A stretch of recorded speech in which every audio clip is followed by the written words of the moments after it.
Estamos con la concejal Giselle Agostinelli, que bueno, hoy hubo sesión, extensa sesión con un temario amplio, pero mucho reconocimiento de deuda. ¿Es así, Giselle? ¿Qué tal? Buenas noches.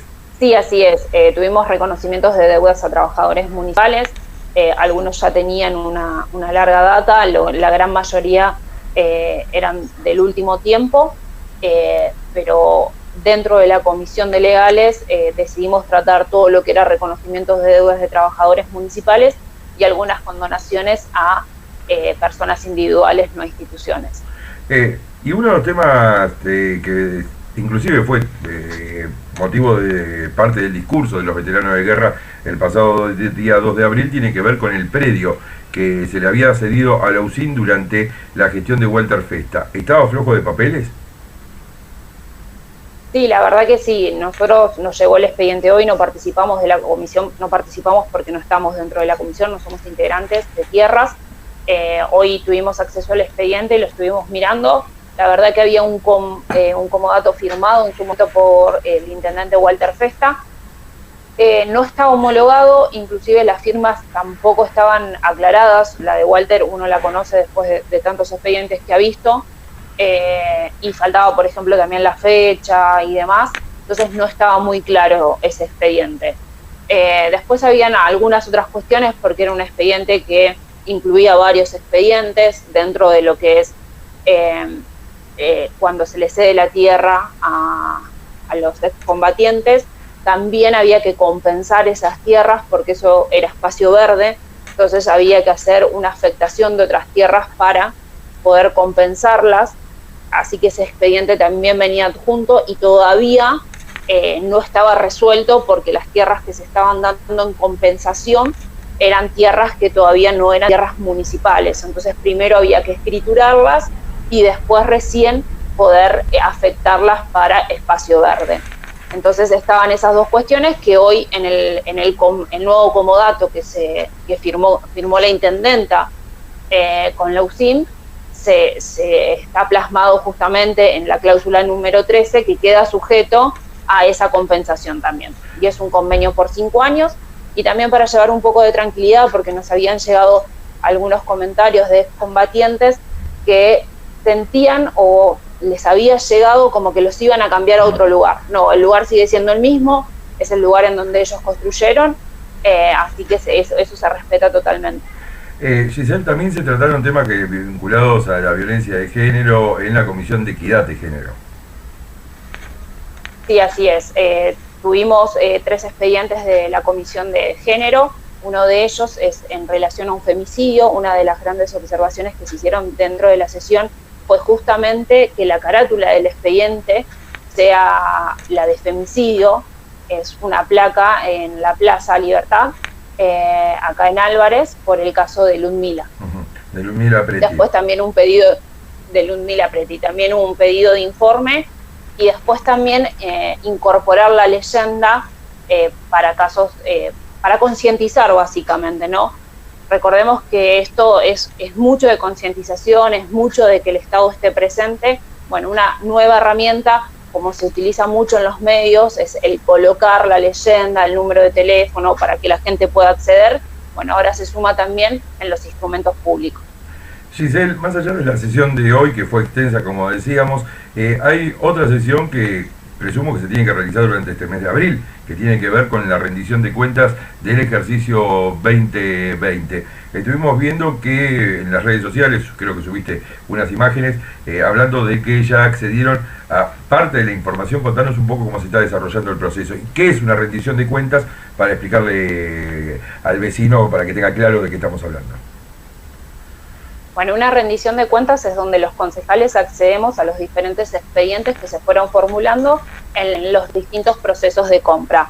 A nosotros nos llega un presupuesto donde nos dicen en qué van a gastar, después vos tenés que controlar que hayan gastado en eso o en qué gastaron y cómo fue ese proceso, si ese proceso estuvo bien, si existe algún tipo de irregularidad y a partir de esa evaluación que nosotros hacemos un dictamen aprobando o rechazando cómo se desarrolló el Ejecutivo en sus gastos y luego esa evaluación pasa al Tribunal de Cuentas, que es el órgano encargado de auditar. Nosotros nos llegó el día quiero mentir, el día lunes, creo, no quiero mentir, lunes o viernes, no me acuerdo bien, nos llegó los cuerpos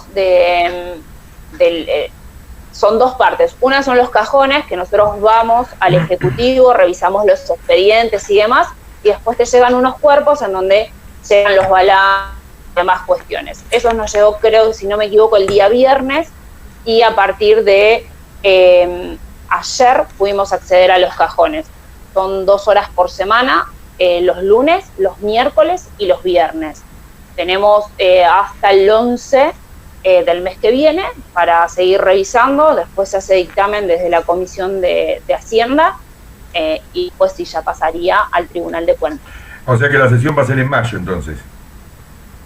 Exactamente, sí. Mediados de mayo, más o menos. Bueno, a ver, uno lo conoce, digo, dada la escasez de recursos humanos que tienen, digamos, analizar, no sé cuánto terminó la ejecución presupuestaria del presupuesto 2020, que eran 6.500 millones de pesos aproximadamente. Digo, humanamente es imposible que puedan revisar cuenta por cuenta.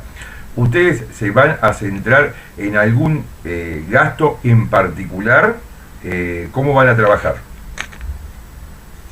Sí, nosotros, como vos decís, la verdad que es muy difícil, tenemos tiempos muy reducidos. Imagínate, yo el miércoles fui y pude revisar un expediente y medio. Así que la verdad que es muy complicado, porque la verdad que es revisar expediente por expediente, es leer hoja por hoja, ver los números y demás.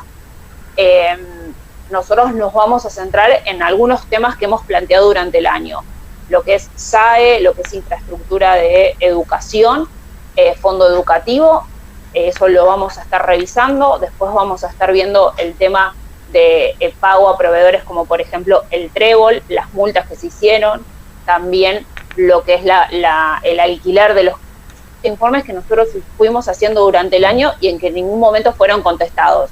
Entonces, en eso seguramente vamos a estar haciendo poco. Todo lo que es obras, muchas veces también nos sucede que uno va y pide los informes, los expedientes, ¿no? Y te encontrás con que eso no está, o está en el Tribunal de Cuentas, o todavía sigue un proceso administrativo, y la verdad que eso complica aún más las cuestiones.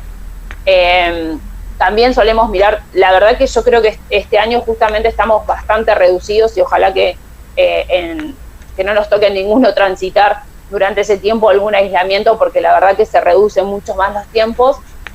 Creo que vamos a estar bastante complicado, pero bueno, todos los años también revisamos lo que son los subsidios, lo que son las contrataciones, los convenios y demás, que muchas veces lo que se hace en las rendiciones de cuenta, no llegan todos los convenios, no llegan todas las transferencias, y dentro de lo que es la ordenanza de aprobación de la rendición de cuentas, lo que se hace, se agrega un artículo en donde dice apruébense en todas las transferencias, apruébense en todos los convenios, y es todo un pack que vos nunca te enterás. Entonces esas cuestiones seguramente las vamos a estar revisando, algunos también gastos en publicidad y eso que generalmente llama mucho la atención, y si algún vecino tiene alguna inquietud también, nos escribe y nosotros lo buscamos y lo revisamos claramente. Nosotros particularmente tenemos la inquietud sobre el fondo educativo y el servicio alimentario escolar. Bueno, justamente arrancamos por esas, fue lo que pedimos el día miércoles. Es algo que nosotros también lo planteamos, digo, durante todo el año. Infraestructura, llegar este año, como nos sucedió todos los años, pero llegar este año, después de un año de haber estado cerrados, a no poder empezar las clases por cuestiones básicas en algunos colegios, hasta inclusive por el tema del agua, en plena pandemia. La verdad que lavarse las manos es necesario. Me parece que no pueden suceder. Pasás no solo de la inacción del Estado, sino del abandono total. Entonces nos parece muy importante poder revisar y ver qué se hizo, en qué se gastó el fondo educativo. Hoy justamente dentro de la sesión tuvimos un expediente que era el reconocimiento de deuda a empresas que habían trabajado en obras de gas y refacción de escuelas en el año 2018. ¿Y por qué resalto esto? Es bastante importante porque es deuda que no se pagó, de un fondo educativo que se tendría que haber pagado, que se tendría que haber utilizado en aquel entonces, y que recién hoy se va a pagar y se va a reconocer una deuda que, si mal no recuerdo, era casi de 6 millones, o no quiero mentir con los números porque soy media mala, pero después te lo paso al fino, pero es una plata que es significativa en un presupuesto que tiene que estar muy acotado, porque la verdad que las necesidades dentro de las escuelas son infinitas y la mitad del presupuesto del fondo educativo no se va justamente para lo que es infraestructura, sino se va para pagar sueldos. Entonces, en esas circunstancias en donde aún es más acotado el presupuesto, hay que cuidar enormemente los recursos.